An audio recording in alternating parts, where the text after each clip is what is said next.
Hey everybody, Fight Right 24/7 here with another video.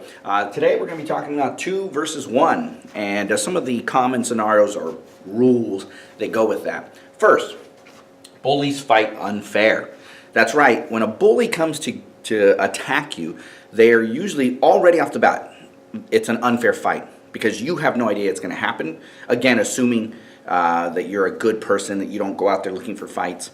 The bully has targeted you, whether that's a mugger, whether that's somebody who decided you looked at them funny, or somebody who's crazy or high. They're coming. It's already an unfair fight because you're going about your business, going about your day, talking to your friends, and all of a sudden aggression is on you. They usually also come in numbers. Now we're going to talk 2 versus 1, but it could be 3, it could be 4, it could be 5, because they're going to bring overwhelming numbers to try to win. And especially if they're trying to take your life or your money. They're going to be bigger than you, they're going to be stronger than you. Again, people, or just the element of surprise, right? So the bullies fight unfair. So there are going to be times where we talk about that preemptive strike, where we talk about striking first, but we actually didn't start it. They came to us with this aggression. They came with superior numbers. They came with more weight, more training, maybe a weapon. And now that preemptive strike really sort of levels the playing field. And if it gives me an advantage, good. They came to harm me. I did not come to harm them. So I'm going to strike first in some situations, or at least once I realize there's no way of getting out of this, and or again, if I'm in a parking lot and all of a sudden someone's on me with a knife, I'm not going to try to de-escalate necessarily. I mean, I may, but my first instinct should be to strike, to level the playing field, to immediately defend my life. So that's this idea. Bullies fight unfair. So when I advocate for striking first, understand this is why. 2, we got to stay standing. Like, don't fall to the ground. Now, again, there are some martial arts where you can take the person to the ground and you can choke them out. And in a one-on-one fight, great. But you're making an assumption. You're assuming they're the only attacker. They don't have an accomplice or someone looking out and is going to come in. And while you're on the ground, they're going to kick you in the head, stab you in the back, literally. So we can't take that chance, right? We got to stay standing. It's going to give me the best view of escape routes or other potential threats. It's going to give me the best chance to deliver the most leverage. And so even if we did fall to the ground, I want to be up high, delivering that ground and pound sort of punching. Now again, if you're the jiu-jitsu champion in the world, this isn't for you. This is for the average human being who has not trained or does not train for street fighting. So stay standing. Number 3, negate the primary target. Now sometimes that's the person who's talking the most garbage or the person who has the most aggression. If I can strike him fast, if I can hit him fast and hard, I'm going to watch the reaction of the others that have come with him. And if they back off, if they give this reaction, whoa, whoa, whoa, then I can now lower. I went physical violence. I can lower it down to just emotional, verbal violence. And I'm telling the other 2, get away from me, get out of here, get away from me, right? Because I just decked this guy. So they now know I'm willing to commit violence. And I'm going to portray that with my voice and my body and my face. And I'm snarling. I want to become as much as an animal as possible, because on one hand, it's a bluff. On another hand, I may have to bite the throat out of my attacker to survive this violent encounter. So negate the primary target. Sometimes that's the person that, sometimes you'll see body motion. They reach back in the middle of a fight, or maybe somebody's just talking garbage. They reach back. They're not looking for their cell phone. They're not getting their wallet out to hand you a strongly worded letter. Like, I wrote this letter telling you how I feel, and I really want to go get it for you right now. They're going for a knife, they're going for a gun, they're going for a weapon. And so if 3 aggressive individuals came up to me, and maybe I did try to de-escalate, or I just got my hands up, boom, I just got my hands up, and they're there, and one of them goes like this, I'm not going to hesitate.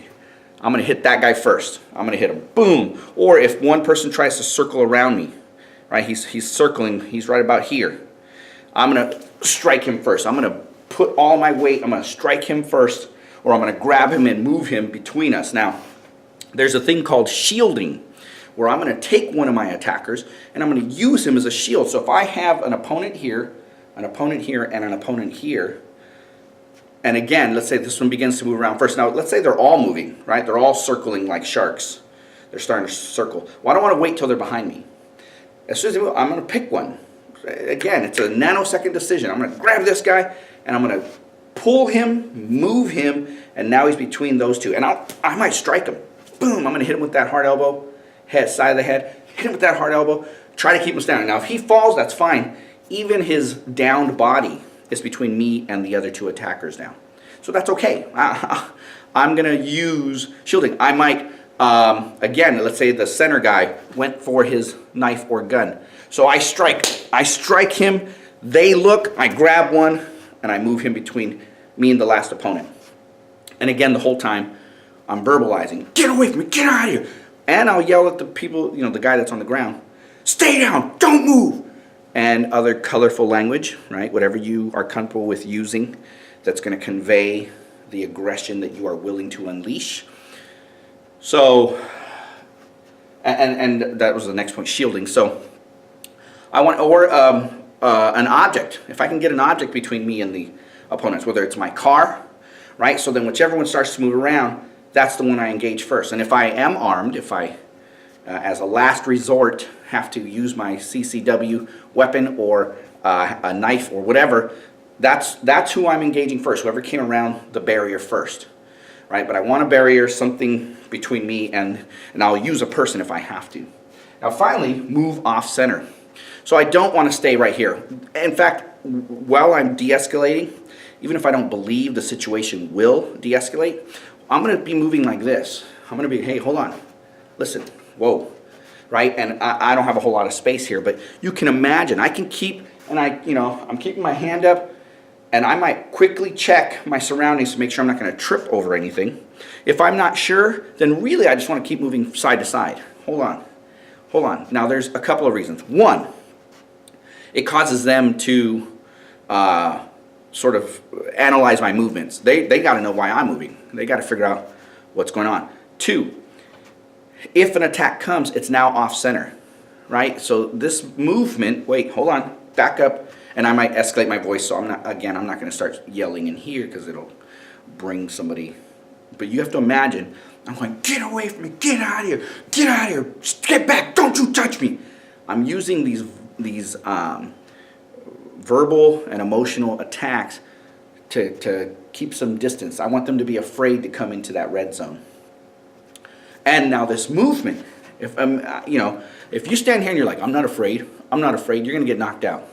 You're going to get attacked. You're providing a stationary target that they can hone in on, right? Or that they can move on. But if I'm doing this, if I'm going like this, all of a sudden this guy is not behind me, right? If I'm here and he's here, but if I'm doing this, right, I'm keeping them, and then I've got to make a decision. If they keep moving, I got to make a decision. I either got to kick or elbow or punch or attack and move. Shields, use one of them as a shield. So that's okay. So in a 2-on-1 situation, or 3-on-1, or 4-on-1, the bullies are already fighting unfair. So we might have to preemptively strike. We got to stay standing. Now in another video, we're going to show how to sprawl, how to block when someone tries to tackle you, because a lot of times when you hit somebody, they might come in after you. Now, I will really quickly about the stay standing. If you do fall, I am going to show you in other videos. And again, I think personal lessons are the best way to go.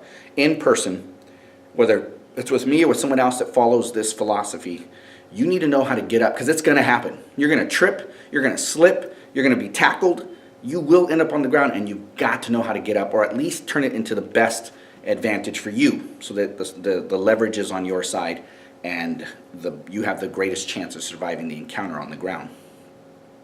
But as a rule of thumb, stay standing. Plus, you don't know. You don't know if you're fighting the jiu-jitsu champion of the world. You go to the ground, that's exactly where he wants to be, right? So standing, now you might be fighting, the heavyweight boxer champion of the world, but that's the luck of the game, or it's just bad luck. So stay standing, it gives me the best chance. Plus I can run, I can, get out of here, I can go get help. So stand, and I have a better vantage point, so stay standing. Now, let's imagine 3 attackers come, and my primary target, whichever one, I've already decided, or in my mind, I trust my gut. My gut tells me there's no talking these guys down. I've already tried. I've given them my money, and I've stepped away like, hey, take it. And they step past the money, and they go, hey, get in the car, or we're going to your ATM. Okay, now, me personally, I'm not going in. I'm not getting in a car with these guys. I'd rather fight for my life. I'd rather fight than capitulate and possibly be moved to another location, or my family be moved to another location. That's not happening. So I already tried giving them what they wanted. I already tried, and I escalated to verbal, and I'm like, get away from me, get out of here. I'm screaming, I'm snarling, I'm spitting, right? I'm going, get away from me, get out of here. And the fight's about to happen. Somebody reaches for their knife or their gun. So I'm going to strike, boom, as hard as I can, as fast as I can, all of my body. I'm striking through the target, and without pausing, I'm going to deliver strikes to the other two. Right? So I want to go either 1-2 or 1-1-1. So I might go, ba-ba. I might deliver that jab cross, ba-ba. And then I'm going to immediately, boom, hit that one, grab him, hit him, or I'm going to pull him in. I'm going to keep him close, use him to shield, hit him again, and then I might follow up with more attacks. Once the attack is on, I need to overwhelm with physical force and violence. So, main guy's talking garbage. Maybe he goes for his knife.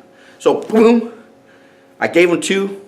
I'm hoping he falls. I don't know. But I got to be ready for these other 2, see what the reaction is. Strike, grab this guy, hit, put him between us, right? And now I'm going to hammer fist. I might knee him. I'm going to give him 6-7 strikes. Shove him into his buddies. Run. Right? Or I'm at least backing up. Going, get away from me, don't touch me, get out of here, stay down. And I'm getting out of there. So when we talk about negate the primary target, what we mean is so I strike this guy so hard, I want the other 2 to go, whoa. Now, if they give me this, if they back up and their hands are up, I'm going to switch to verbal violence, get out of there. If they freeze, they're not sure. Their body, their brain is still trying to catch up with the violence, because they had the momentum, they had the advantage. All of a sudden, their buddy's down, and the main guy, the guy who said, come on, let's go. Maybe the other 2 had a little bit of doubt in their hearts and in their minds. Maybe they were only brave because they were in a group, which is usually what happens. So the main guy came over because he had a personal or whatever. He had his reason. He's the one that was like, let's go. And maybe the other 2 just came along. And it's, we've seen that in human behavior where it's like funny to be part of a group that's bullying, right? The henchmen are like, ha, ha, ha, ha, right? So boom, down, and I get this reaction. And so then I switch to verbal. But if I get, and they don't know, they're trying to make it, they might come in, they might not. I can't wait. I can't wait to see if they're going to decide. I went boom, boom, and I'm watching out of my peripheral, I might grab this guy, put him in first, boom, boom, boom, boom, shove him, and now that last guy, and maybe the first guy's getting up now. So first guy just recovered, he hit the ground and he's getting up. Second guy, I used as a shield, I hammer fisted him a whole bunch of times. I shove him, hopefully he falls, but maybe he didn't.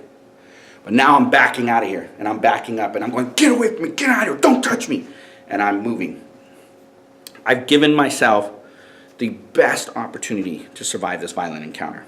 They now have a moment of pause. They went from having the momentum and the advantage to, they're like, man, unless it's personal, they're going to back off, hopefully. But if not, then I've got more. I'm ready to fight more. And now I can start picking up chairs, bottles, chair leg, lamp, Jim's leg, whatever, right? I'm going to beat people to death. So there you go. That's Fight Right 24/7, 2 versus 1. Good luck out there. Stay safe.